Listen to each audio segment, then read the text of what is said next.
had a pretty long history with the IABA in terms of serving as presidents, sort of rising to the top, as it were. A huge privilege, I'm sure. But you have the distinction of being a founding member. For those of you who don't know, the IABA was founded back in 1992 when about 68 actuaries of various levels, and I think at the time you were I don't know if you'd say a lowly student, but certainly a student, came together and had this idea to put this organization together. So what is it that sort of led you down the path to participate in the IABA from its founding and continuing on to today, and sure for the foreseeable future? Yeah, I'd say in a lot of ways it was dumb luck.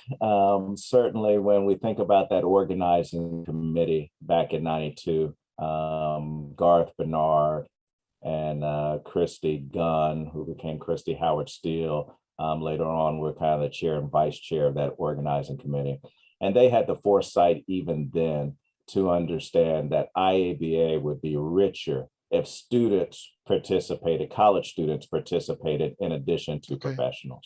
And so they invited 2 universities to participate in the founding of IABA. At the time, really the founding of NABA, as you know, and we'll get to how it changed its name.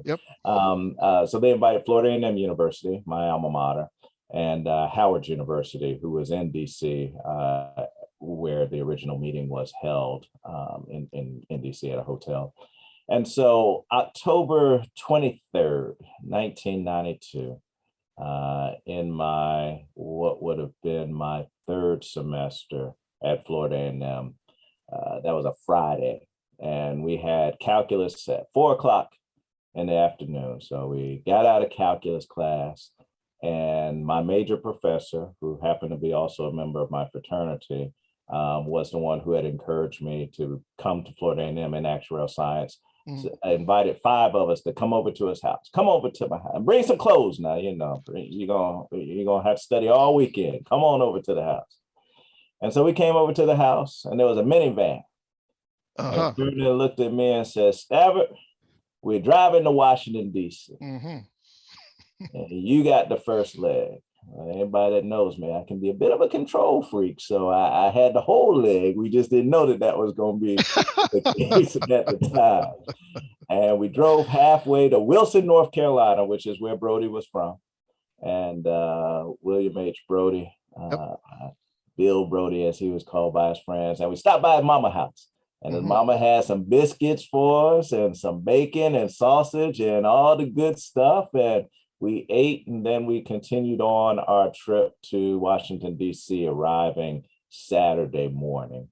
And so we got a chance to see a little bit of D.C., really understand that. And he made sure that we brought a suit with us. Now, you know, you couldn't just come in any old garb. You had to bring a suit with you. And on that Sunday, October 25th, 1992, the National Association of Black Actuaries was born.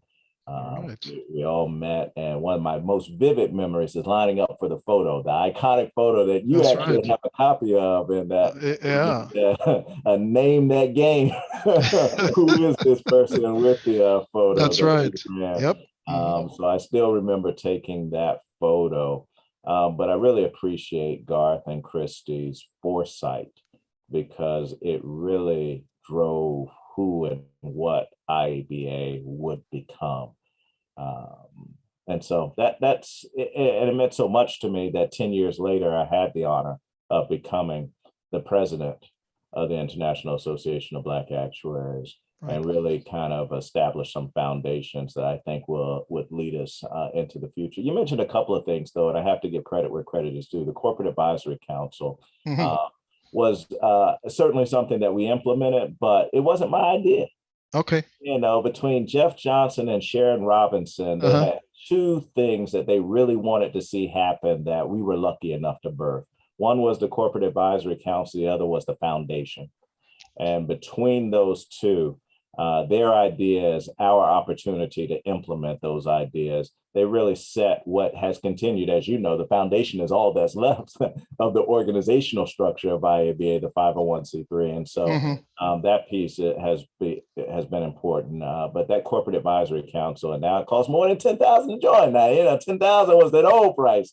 That's right. I know. Yeah. Companies are Yeah. giving more to join that, and so we're really proud of those things. But that's kind of the hallmark of leadership, as we talked about, is you got a good idea. It doesn't necessarily have to be yours, but if you got the opportunity to make it happen, you should take advantage of that opportunity, and we did. And we Exactly. can talk some more about our presidencies. But before I get into any more about mine, let's hear about yours. What are you most proud of as having been president of the International Association of Black Actuaries?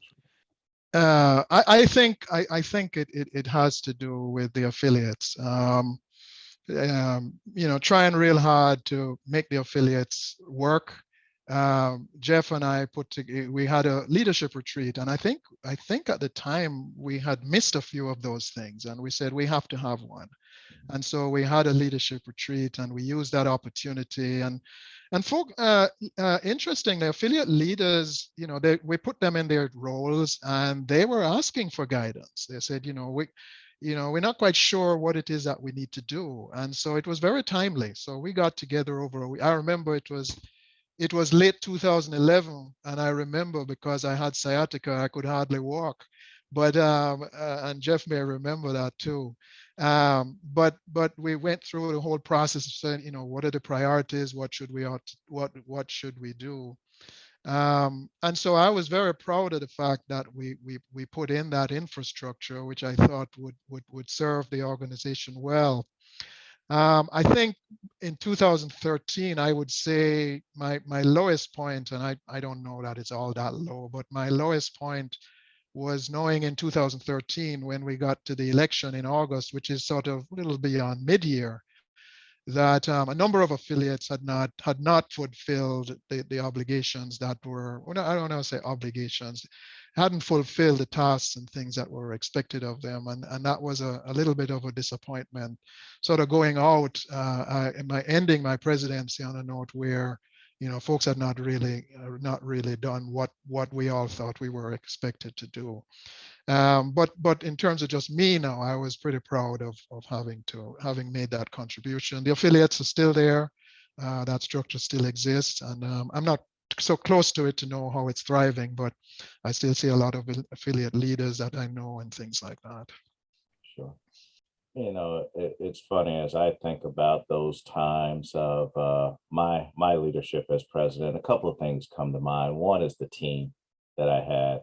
Wendy John as my vice president, Arthur Randolph as my treasurer. We had Eric Atwater and Karanji Powell and Emma Joy Brown. That team really wanted to run hard for IABA and set some things that were foundational. And so Wendy brought continuing education to IABA. Before then, as you mentioned, we used to get together on a Sunday, hear from a speaker, Mm-hmm. go home. Wendy thought it was important that we have credits available to folks that needed continuing education, because that would attract more of our senior members. And so that's kind of how the sessions at the IABA were Yes. started. City affiliates, we certainly said, hey, in New York in 2003, we said, hey, let there be city affiliates. We didn't know what these things were going to be. We kind of outlined some things, and you made them real, but certainly that was birthed during that time.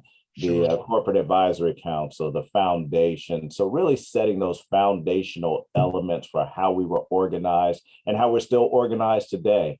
Really Yeah. understanding our membership. I would call actuaries on the phone. I would, as we had students, I would tell a student, hey, I saw you pass such and such exam. Congratulations. That's right. And we birthed that because the societies only recognize you when you get your associateship or your Mm-hmm. fellowship. That's And right. so we really wanted to celebrate every time somebody passed an exam. And so we kind of birthed that celebratory session that still takes place today and That's right. still brings our students a lot of pride.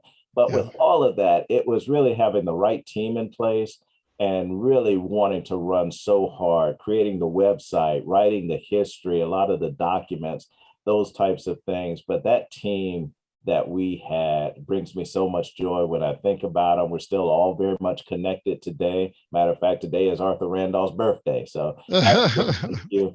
All right. Yeah, Happy so birthday, Al. yeah, it was Yeah. really a good time and Y- learned a lot. Yeah, you've reminded me a couple of things that perhaps I should add. In 2007, and Jeff was present at that time, we had our first executive director. Mhm. And in 2009, he resigned, and we had a new one. I had the privilege of leading the search committee to find a new executive director. I was on Jeff's watch, and we hired Kate Weaver. And that has been a huge addition to the IABA. I take pride, of course, in my limited role in making that happen.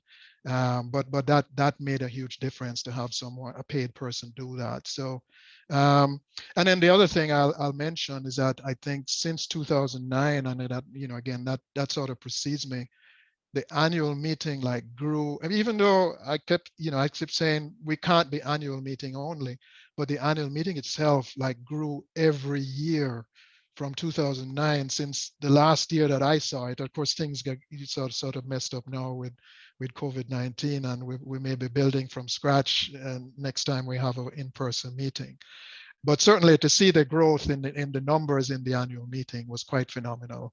And that started again during Jeff's time, and I think Monique kicked it up another level, bringing Chris, the MC gentleman, Chris Cooper on board, bringing all that enthusiasm that he brought, even if it was only once a year. So that's been fantastic to watch as well.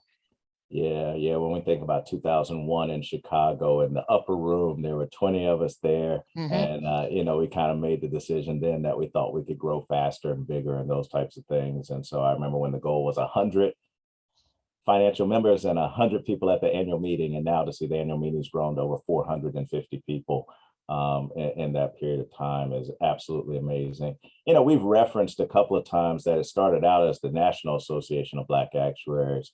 It became IABA, and it's hilarious that it started out as National Association of Black Actuaries, given that Garth Bernard was from Trinidad. That's right. That's But right. Daisy McFarland Koch, the Honorable Daisy McFarland Koch, and W. St. Elmo White were in attendance in 1992. And when they found out the name in true W. St. Elmo White fashion, he got up to leave the room. He said, "This ain't for me. I'm not national." And God said, "No. We're Yes, going to change the name. It's going to become the International Association of Black that's Actuaries." right. That's And right. that's why the name changed. And as you know, they were huge in the Caribbean Actuarial Association meeting, both being from Jamaica. And so the history of CAA having started in 91 and IABA starting in 92, that history has been so entwined. Intertwined. That's right. And really have appreciated that relationship throughout these many decades.